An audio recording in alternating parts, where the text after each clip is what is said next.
Power 106, Big Boys Neighborhood. Beautiful day in the neighborhood, ladies and gentlemen. Happy Friday to you and yours. Sometimes you get a surprise, man. Sometimes you don't know what you're going to get. What? Then somebody will hit you and say, hey, pick up the phone. Pick up the phone. Then you pick up the phone, ladies and gentlemen. And when you pick up the phone, you notice that you got a living legend on the phone with you, and that is Jay-Z in the neighborhood. Jay, what up, Warren? Yo, what's up? What's up? Man, welcome to the neighborhood. How you doing, my brother? I'm great, man. I'm great. Life is good, man. It should be. Hey, man, let me tell you, and it's crazy because we could have did this in person, but I told Jay, I said, hey, man, you stay comfortable. You be where you at, and you call me, Jack. Remember, I said you was like, no, I want to come in. And I was like, man, relax. I don't sound like that, my G. I know. Nobody can do you, but we all think we can. Yeah. You know what I'm saying? But, Jay, on the real, man, thank you for this call, my brother. And you out here right now, we were just talking just off air that you guys are shooting Holy Grail out here in Los Angeles also, right? Yeah, we're shooting Holy Grail right now, Justin and I. Hey, man, let me tell you, I had a chance to go to the Rose Bowl. And looking at what I saw at the Rose Bowl, Jay, it was unbelievable. Believable, but unbelievable where hip-hop or where music is at, man, and what that show and what that stage and what that experience felt like. What did that feel like when you walk out, man, and you seeing like 60, 70,000 people? It's surreal for me, man. It's surreal on a couple levels. You know, one, progression as far as, you know, me as a performer, and also for the culture, for hip-hop, too. And then also, you know, I'm a heavy sports fan, so I grew up, you know, seeing events in these places. Like the last 3 days for me was Soldier Field, Candlestick Park, and then the Rose Bowl. I'm in those places like, what is going on right now? This is unbelievable. Hey, man, and no matter how large the Rose Bowl felt, you felt like it was a smaller venue and that you guys were just rocking for each and every individual. And the way that you guys put that show together, it was like almost like it was almost like a mixtape. You know what I'm saying? Like the band was tight, everything was on point, man, and I really enjoyed it. Now, Jay, did you ever think you want the best, but did you ever think that it would be this big? No, absolutely not. Absolutely not. I mean, I take it back to 98 where, you know, I wanted to take out the Hard Knock Life tour, and they was telling me that I couldn't take out rappers, that I had to take out R&B acts, thinking about just to, you know, to play arenas. So you fast forward to now, you know, being in stadiums and doing 2 nights in Yankee Stadium, 2 nights in Boston, and playing the Rose Bowl. I mean, come on, man. Do you ever get gun shy? Like, is it a challenge to you, Jay, or do you ever feel like, man, can we do that? Or are you just kind of like in a position where I know we can do that? More excited, and we was definitely. I mean, everybody, you could just feel that it was special. Like that stage, you know, just the red stage was really, truthfully made with the Rose Bowl in mind. Man, and not that you've done so much, but you've done so much, Jay-Z, man. Like, what's next? Like, what do you do? Is it like professional ballerina? Like, what does Jay-Z do? I don't know, man. I told him the next tour I'm just going to put up a backdrop. I'm going to take it back to 96. And, you know, I used to have those nasty backdrops with the name on it. Yes. And the nasty champagne bottles. So man. Yeah, reset the clock. With the 2 Benzes parked right there, airbrushed. Yeah. There you go. Hell yeah. Hopefully the ticket prices are the same. With the wicker chair that had the phone with the big-ass chair in the back with you and your homies. Hey, man, hopefully you throw back the ticket prices, too. Good Lord, because I know what I paid. Man. And not date you, but Jay-Z, man, you're in a position where you don't count in thousands or millions. Y'all counting in multi and hundreds of millions, man. Like, I know that there's a love for hip-hop, but what keeps Jay-Z there? Like, why still do it? Because I'm a cat that you give me a little bit, Jay, on the real, I'm gone. I'm done. You ain't going nowhere, man. You love it too much. Why? Show me something. Long. Show me There's something. No way in the world. You love it too much, man. I heard that. There's no way you're getting up this early in the morning for money. I mean, of course, the money is great, but you love it. You love what you do. That comes first. And then second, you just want to keep pushing the culture forward and pushing the genre forward and taking hip-hop to places that people never thought it would go. I mean, always think of that Biggie song. You never thought that the hard, you never thought that hip-hop would take it this far. Man, and you one of them cats, Jay, like, you know, like even with the retirement, man, when you acknowledge that, you know, the rap game, we need you. Do you ever feel like, damn, I can't let it down because you are a cat that's putting us in arenas and having us get deals that we never fathomed that we could get? So not only do you do it for Sean Carter, do you feel like sometimes, man, I got to do it for the culture and that breaks down all the way to you? Absolutely. It's 1 and 1A. It happens like that. Go ahead, Ricky. I just wanted to ask you about your inspirations now, because just we know what you went through. We knew the hustle, and the hustle is very different now. So where do you get the inspiration with like Magna Carta and all of these different themes in your music right now? Just pretty much life and just trying to grow, like trying to grow with my music, trying to be as honest to the things that I'm going through now as I possibly can be. Hey, Jay, is there anyone that you kind of think like, man, I got to stay on my toes? You know what I'm saying? Like this person is hot. Not that they've taken anything, but yeah, they keep me active. Yeah, it's more so projects, but a lot of people, Kanye and Drake and J. Cole, and that Kendrick album was insane. There's a lot of guys coming up now. It's a good time for hip hop. Hey, I mean, think about the year that's happening, all the albums that's dropping right now. It's like, it feels like 90 something.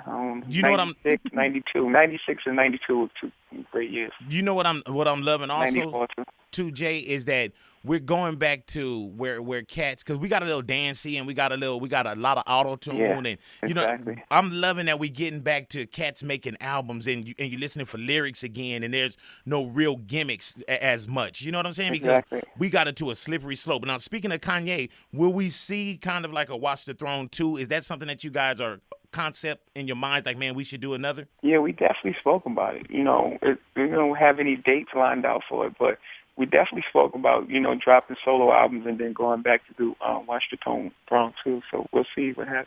Hey, man, do you get surprised by Kanye sometimes too, though? Just some of the isms that we'll watch, be like, do you ever call him like, man, slow down just a little bit, man, please? We always have discussions, but, the thing about him is he's the same person he was when I met him. It's like he's just really passionate about the things that sound redundant, like, the things he's care about. He's a really passionate person. Yeah, man, I see that. Good Lord have mercy, boy. But Jay, like with his passion and with just how outspoken he is, were you put like in an awkward situation when he kind of came out with the line addressing Chris Humphries, like, you're lucky I didn't have Jay drop you from the team? Like, were you like, man, now should I? Does he run that past you first, or do you No. Actually, yeah. On my birthday, we were on tour. He freestyled in the room. He said the rap in the room, and everybody was like, oh, I thought it was a great line. People got to understand that it's entertainment as well, and sometimes it's rap music. Sometimes it rubs you the wrong way, but it's rap music, and it's fun. And you can't be responsible for what comes out of Kanye's pen. Exactly, and above and beyond all that, he's a grown man. Right. Someone called me about some J. Cole lyrics. I'm like, man, what you want me to do? That guy's a grown man. Ask him when you see him. Now, we were talking about this a couple weeks ago also, though, Jay, where when we were so used to kind of seeing JAY-Z, and now we don't see that. So the hyphen is now gone. Did you sell the hyphen for like $50 million? Yeah, I sold the hyphen. That was like 3 years ago. Yeah. I don't know how that story resurfaced, but I guess it was a slow news day. That was like 3 years ago. I've been so lit. I didn't really peep it until, but even when I would hit you, I never put JAY-Z. Right. I'm just trying to tell people that we do stay in touch, Jay. You know what I'm saying? Yeah. So good, man. follow this whack ass stuff that I'm doing right here. When you guys text each other. Yeah. So you know how we'll go back and forth. You're like, yo, B, I'm thinking about the Rose Bowl, and I'm like, yeah, go ahead and do it. You know what I'm saying? Like, I noticed it, but then it was all of a sudden, and everybody else kind of looked and was like, hey, big boy. Hyphen was like, I started early. Hyphen, that was really big back in the day. Right. It's not useful anymore. You changed the time. I had umlauts over one of the letters. I think it was over the Y. The A. I forgot. I removed the umlauts too. I think they should put that up. You know what, man? Here I sit as a grown-ass man, and I just found out today what umlauts or whatever that is. Yeah. Yeah, I just always call them like double dots or something like that. You know what I'm saying? Yeah, but write that down for me. Umlauts or something like that. Yeah, umlauts. Did you know, like, the hyphen is, like, looking for work on Craigslist? They put a post, like, the hyphen's, like, looking for work formally. Yeah, they sent me that. They sent me a link to that. Do you trip out, like, on the sensation that is Jay-Z? Anything you do or, like, you say that you love Captain Crunch and people go crazy off of that, like, the words you speak turn trending, and now with Twitter and social media, just how crazy the world gets for you. It's the gift and the curse. It's good and it's bad. I got 99 boxes of a Captain Crunch, so I guess that's the good part of it. They sent me 99 boxes of Captain Crunch. I heard that. Good Lord have mercy. And a spoon ain't one. Yeah, don't remix that though. Yeah, don't remix. Hey Jay, when you get off stage at like the Rose Bowl, Wrigley Field, or wherever, do you get off stage with Justin Timberlake? Do you kind of in your head walk off stage and say, "Hey, I did better than him"? Nah, No, no way. you never do like, No. oh, they were rocking a little harder to me when I went into my set. And... No. By the way, this is one of those things where it's such a give and toe that doesn't even cross our mind. Hey, Jay, do you trip off of what hip-hop, what the audience look like now? Because it was years ago when I would go to concerts and audience looked a certain way. Either you could look at somebody and say, oh, he listen to hip-hop, or you could look at a skin tone or whatever it is. It just looked a certain way. When I got to the Rose Bowl, if I didn't know where I was going, you couldn't have told me what audience I was going to go see. Do you trip off of when you on stage and what that melting pot of the audience for Jay-Z looks like now? Yeah, man, it's just the power of hip hop, and it's like that all around all around the world. It's the same sort of thing. I mean, hip hop has done so much for racial relations. Mm-hmm. I know it doesn't get the proper credit. It's always demonized, and people point out all the bad things about it, but no one talks about how hip hop has brought all different races of people together. Now, I noticed that tonight, and I was peeping this out last night, they were showing trailers for Picasso Baby, which will debut tonight. Mm-hmm. Now, why a video for that track? And everything is sensationalized. Oh, he was there, and he invited people down, and he did the same song over for 6 hours, which people kind of do on a video set. But, why this video for Picasso Baby, and why release it on HBO as opposed to any other platform? I just wanted to, just shake it up. Like, everyone respecting Holy Grail to come first. Let's shoot Picasso. Let's just do things just because we feel like doing them. Let's explore new outlets of releasing videos, not just the same channels. Let's, do other things. I'm just trying to shake it up a bit. Hey, Jay, we were looking at what was it, Forbes that released? There was a list of the top 50 performers. Rolling Stone. Period. Rolling Stones released this, and Bruce Springsteen was like number one. Prince was number 2. You came in overall at number 6. Right. What does that feel like to be recognized by someone as a true performer? Because when I see you, Jay, you always make sure that you lie. Yeah. You always make sure that you hit your vocals. Yep. You know what I'm saying? Like, you don't have to be a dude that have a gang of explosions and dancers and everything, but people still look and they walk away saying that was a great show. Man, it feels really good because I really sucked when I first started performing. As a performer, I was really terrible. Oh yeah, I remember that. Yeah, you were. Yeah, I'm sure, man. I was, and I really worked at it. I was like one of the first guys to really work with a band. Roots Unplugged and all those sort of things, and I really worked at it. So to receive that sort of accolade is cool. Now, being on the road now, Jay, I know you pick and choose where you want to go and how long you want to be out. But now that you and Beyonce got Blue Ivy, is it a little difficult getting on the road and staying out there a little bit more now that it's very difficult because days off means I've got to I'm flying. I'm like we're on 2 tours. Her days off, she's over here, and my days off, I'm over there. So it's like we're on 2 tours. Is Jay-Z a diaper changer? Yeah, of course, man. He was like, man, didn't you just say Dad big? Why don't you listen to me? Like, yeah, good Lord have mercy. My child, man. Hey, man, now how is it, Jay, just kind of being that dad? Because I came into the game a little later. My oldest is 6. How crazy is it, and what does that compare to with every award that you won when you finally see, like, man, this is my baby? Awards are not even on the board. Right. They're way down there.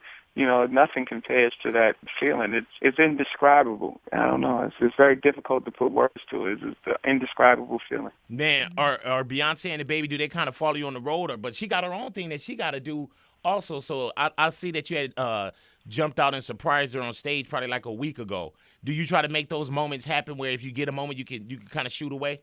Yeah, that's what I'm saying. We're both on 2 tours. So I went from Philly to San Fran. Yeah, right from Philly, I went to Candlestick Park. Man, you know what's crazy about that, man, is that I'm the breadwinner in my house. You know what I'm saying? Love my wife. She does the greatest job as a mother and as a wife. But I would love for my wife's money to mirror mine. You know what I'm saying? Like, I would love to go to dinner and she say, I got this, and she really got it. You know what I'm saying? She stopped bossing up on you, though. You sure you ready for all that? Yeah, that's real. A lot of big boss talk in that house, you know what I mean? But you know what's the truth about that? I'm not one of those guys, Jay, that would feel insecure if my lady made more than me. I would be cool with that. I would be like smooth. I'll be a Stedman for real. The money part would be good to you because you don't have to pay for stuff. You get extra big gifts, but you don't want to hear that talk back. You don't need all that. Like, yeah, nothing to eat. No, it's nothing to eat. No, you know what I'm saying? Like, yeah. Good Lord. Throw some money at you, man. Go buy something to eat.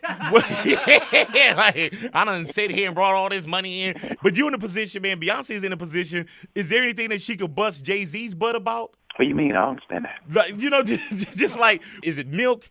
Is it you were in the studio too long? You know what I'm saying? Like what could y'all possibly come at odds, or how can she boss up on you? Oh, no, get out of here, man. Next question. Do you think I'm going to tell you that? Right. Yeah. By the way, that's going to be the headline. You think I need that in my life? Yeah. You know what? But let me tell you, I need it. You know what I'm saying? You knew how our emails were looking, man. Who's the bigger workaholic, man? Jay-Z or Beyonce? Oh, her by far. Beyonce by far. Yeah, man, because you could perform in shoes, in regular flats. Yeah, no, by 3. I had a great time at her concert, bro. And my wife, we had to follow the tour because my wife is staying like that. But it was crazy, man, because I think we were a few shows before the actual fan incident. And what I loved about that, man, is that when her hair got caught in that fan, Jay, she kept on performing. You let me get a piece of something caught in the fan, I'm turning the lights on, I'm cutting my hair off, and I'm gone, Jack. Absolutely. Mic gets cut off, everything stops. Yeah, hell yeah. Hey, what was your last embarrassing moment on stage, Jay? I don't know. Well, that's good. Let's move to the next question. But Jay-Z, speaking of Beyonce musically, we've kind of seen her come out more of her shell, like on the Bow Down I've Been On, like she kind of raps and she kind of is more confident on that type of realm. And even on Magna Carta, she kind of shows up. And do you feel that, because a lot of people are like, it's Beyonce, she needs to be a lady or whatever. Like, do you push her and be like, man, if that's you, if that's how you feel right now, present it. And present it on my album, why don't you? Yeah, but you got to figure, she came out, she was 16 years old. She's not 16 anymore. You know what I'm saying? Like, people, you get an image of someone and they get it stuck in your mind. And, you gotta realize she was 16 years old. So, she's changed. She's matured. She's grown up. She's different. She's not the same person as she was when she was 16. Right. Man, I remember that line when you was like, "Get your independent ass out of here." Question. Yeah. Did she ever give you slack about that? No. Rap music again. You get a little creative licenses. You go a little far with your creative license. I remember when I first heard that you and Beyonce were together, I was like, yeah, right. I was like, yeah, right. I was like, look at the dude. You know what I'm saying? Hey, man, but I'm going to tell you straight up, when you got Beyonce, you gave the whole world hope. You know what I'm saying? I was like, man, Janet Jackson, J.D., Beyonce, Jay-Z. I was like, good Lord have mercy. Whoa. What? All due respect. Oh, well, no. What? No. All due respect. Let's not go too far. No, but let me tell you where I'm going with that. That gave me the power to go get my queen. Hello. You know what I'm saying? Thank you. Yeah, see, you cut me off. See, it was a comma, not a period or exclamation point, Jay-Z. Good Lord have mercy, man. Now, Sir Paul McCartney, he just knighted you, Sir Hova of Brooklyn. There was was it a real official ceremony with the sword, the knife, the sword and everything, or was it just something that he kind of threw out like how we make up rap names? Yeah, it was like backstage at the Grammys or something. I think it was like the craft service knife. That little... Oh, my gosh. Oh, okay.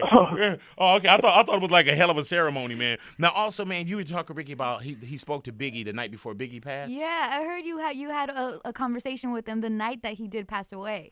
Yeah, I did. He was in great spirits. His album was coming out, and he was like, "Yo, Playboy, why you not out here, Playboy?" And I was doing something in New York, and yeah, I spoke to him right before. I mean, actually, Irv Gotti was at the party, and he called me and put him on the phone. One of my favorite parts of Magna Carta is when you kind of incorporated Biggie, and you guys kind of went one for one on each other, and then like redid the line as well. Do you feel like you putting him in your music, even now, is something that'll take back to your bond or your friendship that you had prior? Absolutely. I take him everywhere I go. I take him every step, every accomplishment. He'll be there in some sort of way, whether it be, live in concert or, on record or just some acknowledgement. And also, Jay, man, it keeps that person, that Biggie, it keeps that music, it keeps it fresh. You know what I'm saying? And it always keeps a person where you'll constantly remember because you're always reminded. And that shows also, man, just how secure somebody could be in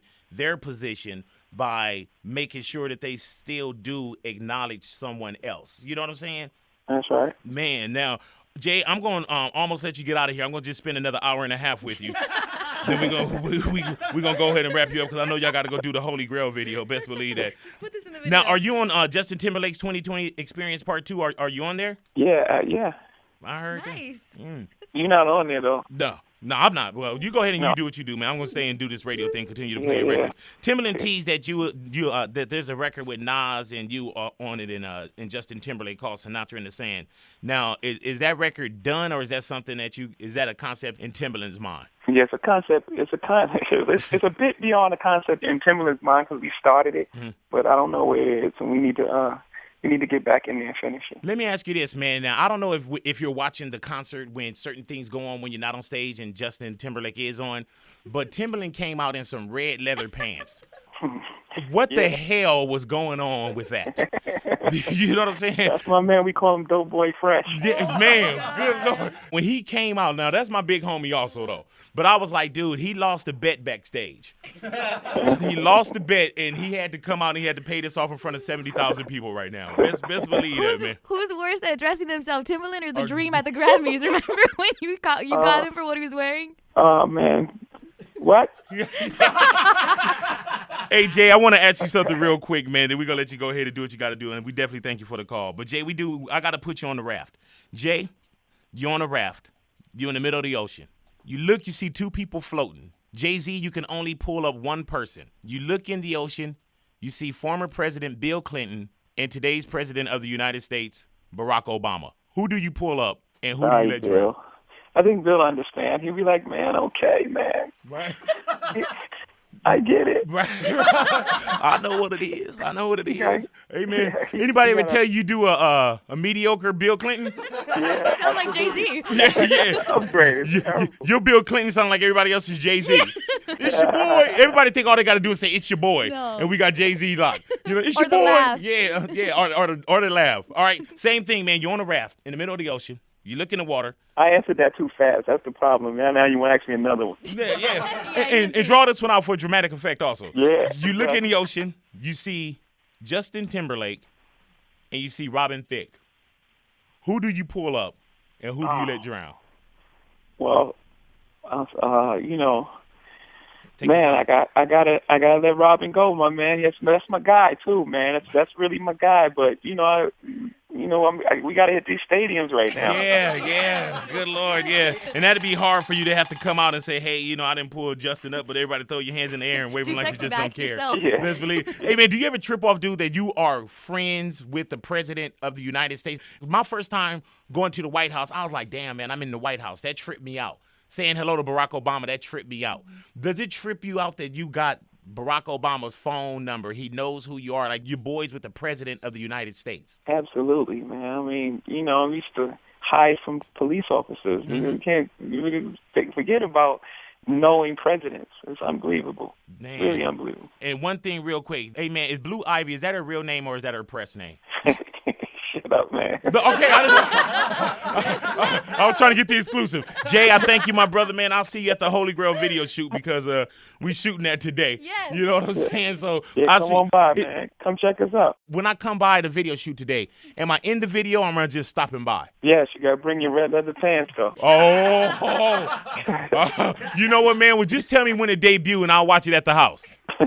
No, but I appreciate you, man. I'll hit you up and I'll see you later on today. Don't answer that. All righty. That's our dude, Jay-Z, right there, man. Beautiful day in the neighborhood. Jay, hold on for a second, man. I want to kiss your ass a little bit more. Power 106, y'all.